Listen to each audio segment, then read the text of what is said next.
So one common question that people have about builds in this game is what main stat on bottom pieces do you want on supports? And the answer is always pretty much percentage HP. Now on boots, sometimes you might want to go with speed boots, but if we're talking about are you trying to build your champions tanky, then percentage HP is always better than defense.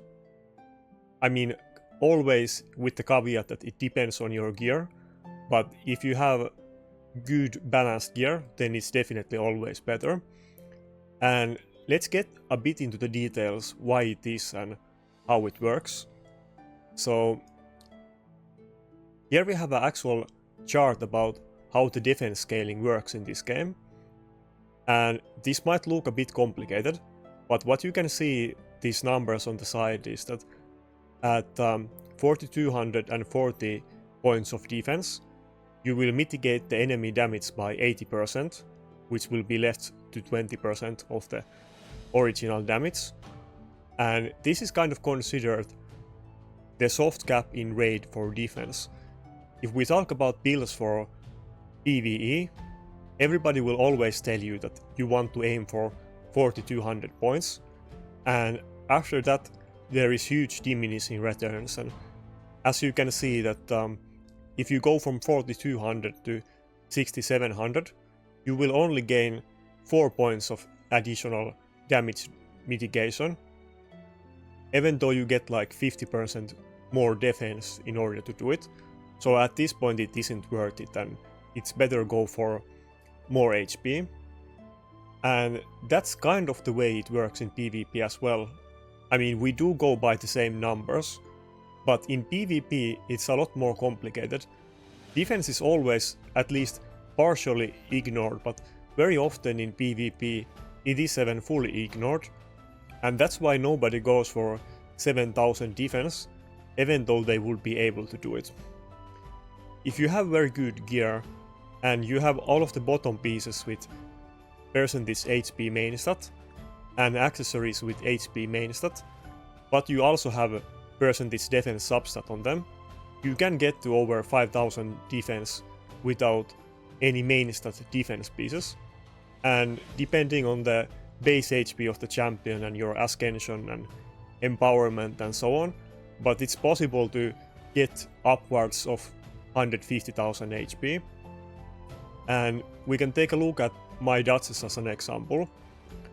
So this is a +1 Duchess, so it gets 10% additional HP and defense. And as you can see, it is in a very slow build. If we take a closer look at her gear, we can see that I'm heavily going for HP on these pieces, but I do have some defense on them.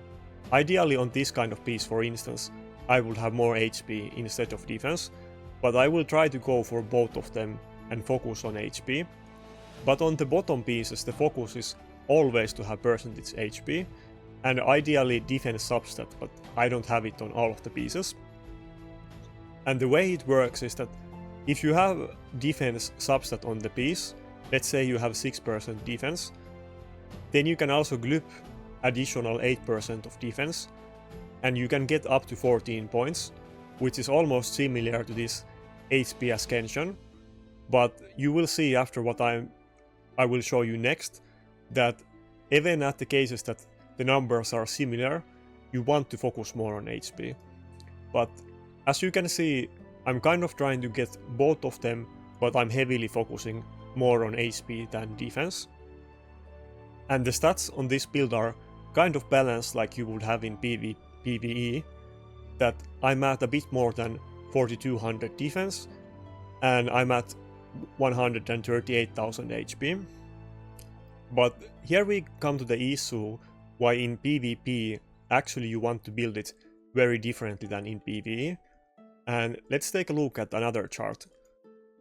So here we can see the ideal numbers where you want to focus more on defense instead of HP.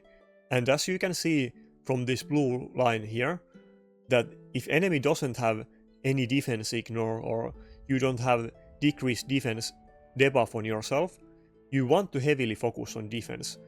even going up to 5000 defense, kind of in the similar numbers that I have on Duchess, that at 5000 defense you will be at 145,000 HP.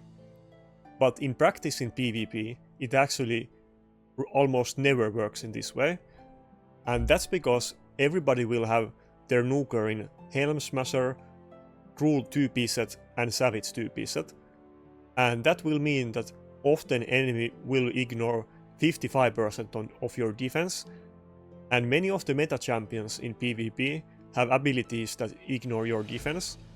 Something like Georgid or Rotos can completely ignore your defense.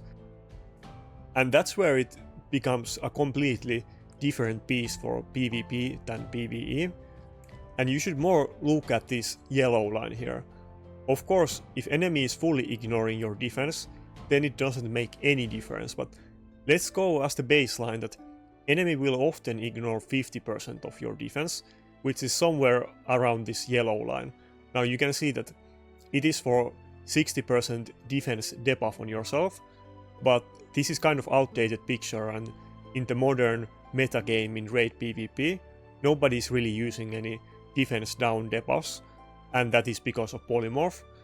But around these numbers is what you will typically see in normal PvP scenario, where enemy will ignore 55% of your defense. And as you can see, even at 150,000 HP, we're only a little bit above 3200 defense, so it is completely different than for PvE. And like I mentioned, often enemy will completely ignore your defense, so it will not matter at all, and in this game you can fully ignore defense. You can't go above 100% of defense ignore, but you can get up to 100, and all kinds of defense ignore skills and item sets and so on, they are additive in this game. So let's say that you get 5% from Cruel set and 25% from Savage set, it's 30% in total, and it doesn't have any kind of diminishing returns, though you can't go above 100 points. So this is the reason why you will see that in PvP builds, players will go much more heavily on HP than defense, and often they will focus on other things even more than HP and defense. And my Duchess is a good example here. As you saw previously, she has pretty good stats with very high HP and defense, but actually I could get her even higher HP and defense than those stats. But what's more important for me is to have her on reaction piece. So as you can see, here I have a defense main stat ring, even though if you follow what I said previously, you would always go for HP main stat ring, because HP stat is better for tankiness in this game than defense, because you will need much more of it than you will need defense. But here I have a defense ring with no defense substat, so this is a very inefficient piece, and I definitely have many better ones on my account. Let's see what I have. But even despite all of this, like, we could easily get 3000 more HP here. But because many champions can completely ignore your defense, and basically every champion in this game will often ignore more than half of your defense, having something else that reduces the damage is much more important, and that's why I'm sacrificing a lot of HP and defense to go for reaction pieces instead. And we can see the same even more here with the amulet. I'm actually using crit damage amulet on my Duchess, and if you're not a PvP focused player, you might find this very surprising, and that is for the fact that the Duchess is in a very slow build and in full reaction. If he does get hit by something like Georgid or Baron from a good geared account, there is no way that she can ever survive. They will kill her multiple times over, and basically the only way to survive that is with reaction pieces. Or of course there is other damage mitigation in this game, like Harima passive and Ursuka passive and many other passive effects. And you probably do want to stack many of these in your classic arena defense teams. One other very significant thing to know in this game is that the strengthen buff that reduces the damage by 25%, it is not affected by ignore defense or anything else, and it is just a flat 25% damage reduction, which is very huge. And that's why it's often much more significant than defense buff in this game. But of course, from the chart that I showed you previously, that if enemy doesn't have any defense ignore at all, then defense is very powerful, and even increased defense buff can be very good. And this makes it very inconsistent that, let's say that you don't happen to proc Helm Smasher, or you don't happen to have Savage Set in your team, then defense can be very strong. But overall in this game, defense is overrated, and you should focus much more on HP. One more thing is that there is this term that you might sometimes notice in this game and other games, and that's EHP, or effective health points.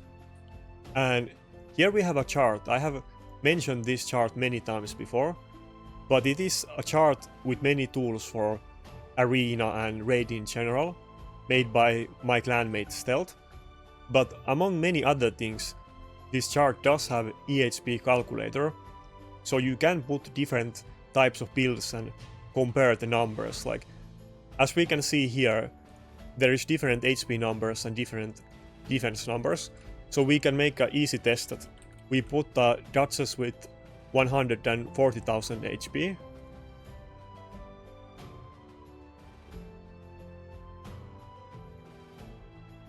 Okay, now it's 140,000 and that's 14k, and we put it at 3000 defense, and then we compare it to 5000 defense and 100k HP champion, and we can see the difference.